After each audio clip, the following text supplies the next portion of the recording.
देखिए भैया इकबाल धनौजी तहसील खड्डा जिला कुशीनगर। आई हम आपके भोजपुरी गीत को सुनावे जा रहल बानी। अरे बीती गईल जिंदगी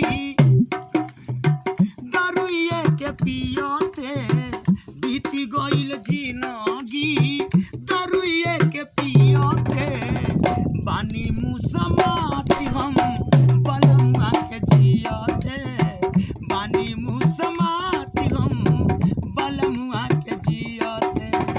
बीती गईल जिंदगी दारुए के पियोते, बीती गईल जिंदगी दारुए के पियोते, बानी मुसमाती हम बलमुआ के जियोते, बानी मुसमाती हम बलमुआ के जियोते। दिन भर जाके जितना रुपया कमाई है, अपने तो खोई है अपना यार के खियाई है। दिन भर जाके जितना रुपया कमाई है, अपने